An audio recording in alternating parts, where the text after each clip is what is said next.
Condutores. Então agora vamos falar de condutores. E aqui está um workflow, né, para poder fazer a escolha dos condutores. Em primeiro lugar, é o material do condutor, né? O condutor pode ser de cobre ou de alumínio, né? Para instalações elétricas residenciais, a norma obriga o uso do cobre. Mas o alumínio também é utilizado. Ele é utilizado, por exemplo, em linhas de transmissão, né? A linha de transmissão tem um alumínio. Nas linhas de distribuição, aqueles 3 cabos lá do poste lá em cima, né, são de alumínio. Em seguida, tem a escolha do material de isolamento, né? O material condutor tem que estar isolado, né, para ele não estar em contato com o que estiver fora dele, né?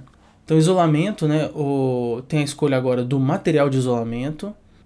A norma prevê o material PVC, né, que suporta até 70 graus Celsius. Então, o isolamento é projetado para que ele suporte 70 graus Celsius, né, à medida que trafegar a corrente pelo condutor.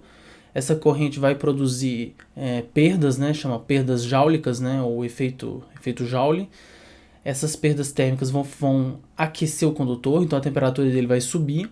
Quanto mais corrente passar pelo cabo, maior é a produção de calor ali e maior vai ser o aumento de temperatura. Então o isolamento PVC suporta até 70 graus Celsius, né? A produção de cabos também é normatizada, tá? Tem aqui o EPR ou XLPE, eles suportam até 90 graus Celsius. Então o cabo comum que a gente acha ali na loja elétrica, né? Tipo esse aqui, ó, dessa marca também, que é uma marca bem popular, ele é de PVC. Em seguida tem a maneira de instalação. Então a maneira de instalação ela está definida na norma, né, a ABNT NBR 5410, lá na tabela 33. Essa tabela descreve as 75 maneiras diferentes de instalar o cabo. Você imagina, o que é a maneira de instalação, né? O cabo, a maneira mais comum que a gente conhece em construção, né, é colocar o cabo dentro de um eletroduto e esse eletroduto estar embutido na alvenaria, né? O construtor vai lá, ele corta a parede, né? Algumas pessoas falam rasga a parede, e aí ele embute o eletroduto dentro da parede. Então essa é a maneira mais típica, né? E ela tem uma referência lá na tabela, que é a referência B1, nem está escrito aqui, mas é a referência B1. É só você ir lá na norma 5410 e dar uma olhada nas 75 formas diferentes. Mas o condutor passar dentro do eletroduto e estar embutido na alvenaria é uma, né, das 75 maneiras diferentes. Então, por exemplo, as linhas de transmissão, elas não se incluem no caso B1, né? Elas são condutores que estão ao ar livre. Eles não têm eletroduto, eles estão ao ar livre, eles não têm isolamento, né, um material isolante por fora. Então, por exemplo, nesse caso em particular, a linha de transmissão tem uma capacidade de perder calor muito maior do que um cabo que tem um isolante em volta dele e ele ainda está embutido num eletroduto e dentro de uma alvenaria, né? Então, tem até um sequenciamento aqui, ó, de A1 para G, digamos que nesse sentido aqui vai piorando a capacidade de perder calor. Por exemplo, A1 e A2 são as piores maneiras de instalação do ponto de vista térmico, do ponto de vista de capacidade de condução de corrente, porque são condutores aqui embutidos em paredes com isolamento térmico. Hoje em dia já está mais comum no Brasil você ter paredes que têm isolamento térmico, né? Essas paredes aí de drywall com material isolante.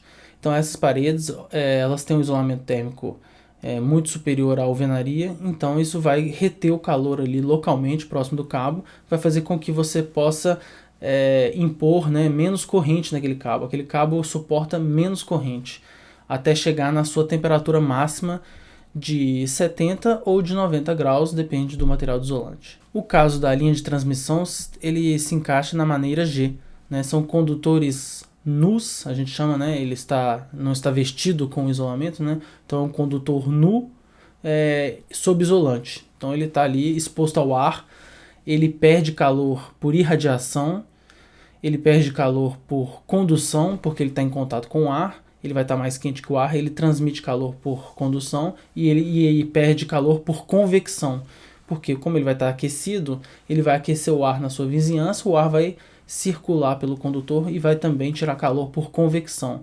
E a retirada de calor por convecção é aí a mais significativa.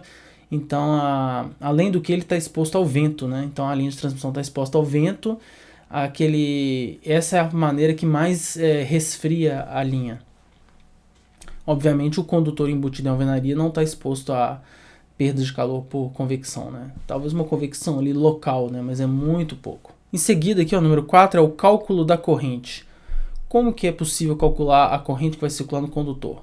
Bom, aqui é utilizada a metodologia do pior caso, né? Porque na maioria do tempo os condutores não estão carregados, né? Não tem corrente circulando, né? Pelo menos assim, quando todo mundo está dormindo, não tem praticamente nenhum aparelho ligado, todos os condutores estão com corrente muito próxima de zero. Mas você pode utilizar ou não algum equipamento dentro da sua casa e neste momento você vai, na hora que o equipamento estiver ligado, o condutor vai se aquecer. Daí, então a gente vai usar o pior caso, né? Através da previsão de carga daquele circuito em particular e da tensão na rede, né? Já que a potência, né, V vezes I.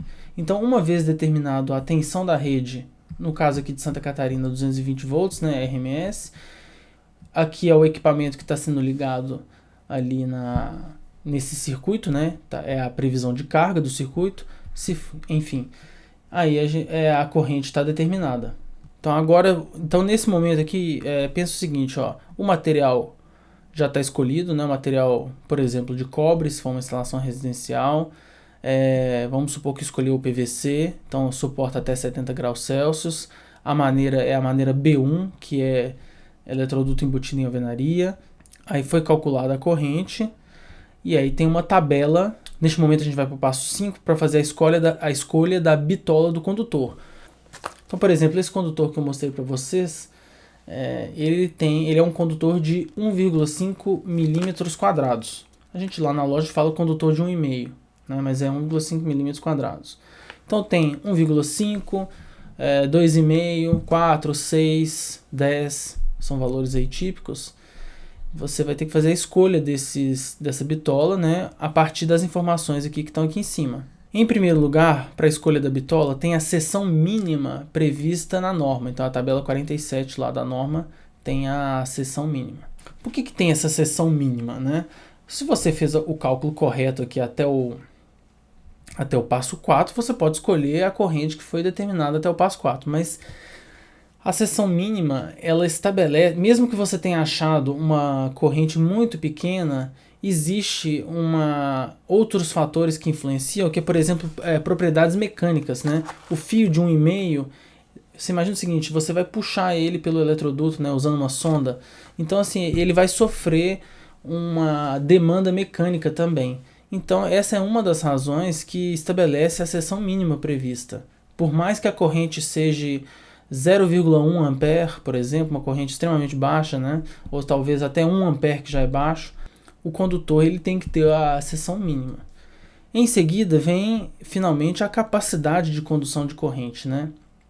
Essa capacidade de condução de corrente ela é dada nas tabelas 36, tabelas 36 para condutores de PVC, maneiras de instalação de AD, na tabela 37 para condutores EPR, XLPE, AD também, né? Enfim, 38 PVC, maneiras de instalação de EAG, e 39 EPR, XLP, maneiras de instalação EAG da norma. Essa capacidade aqui de condução de corrente é algo relativamente complexo para calcular, porque você imagina o seguinte, o objetivo de limitar a corrente no condutor é fazer com que o condutor não chegue a 70 graus Celsius no caso do PVC, por exemplo.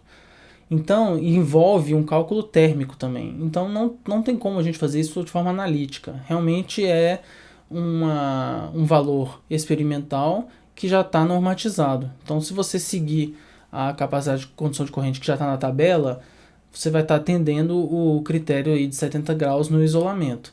Mas fazer o cálculo analítico, né, usando a teoria de transferência de calor e a teoria de circuitos elétricos, seria muito complexo. né? Então, infelizmente, não dá para fazer. Então, tem que usar aí os valores da tabela. Estes valores da tabela, eles assumem determinadas referências para os parâmetros envolvidos no cálculo da temperatura que vai estar no isolante do condutor. Então, ele supõe 30 graus na temperatura ambiente, né? Por isso vai ter o fator de correção de temperatura ambiente, né? Então aqui, ó, tem a tabela 4 para linhas não subterrâneas, tabela 41 para linhas subterrâneas da norma. Então, você supõe temperatura 30 graus no ambiente, e aí você consegue construir uma tabela, porque tem um fenômeno de perda de calor, ele depende da temperatura externa. Daí, o que acontece se você mora num lugar aí do Brasil em que faz bastante frio e a temperatura média é 15 graus, ou talvez até 10 graus Celsius? Nesse caso, você vai ter que usar então um fator de correção de temperatura ambiente. Neste caso, você pode fazer com que trafegue mais corrente no condutor sem chegar nos 70 graus, que causaria problemas no isolamento. E em contrapartida, tem locais no Brasil talvez que tenham uma média de temperatura superior a 30 graus Celsius, lá regiões aí próximas ao Equador. Então, nesse caso, tem também o fator de correção de temperatura ambiente, que vai fazer com que você possa trafegar menos corrente pelo condutor. Outro fator de correção que tem que ser considerado é o fator de correção de agrupamento de circuitos. Bom, aqui tem cada tabela para cada caso.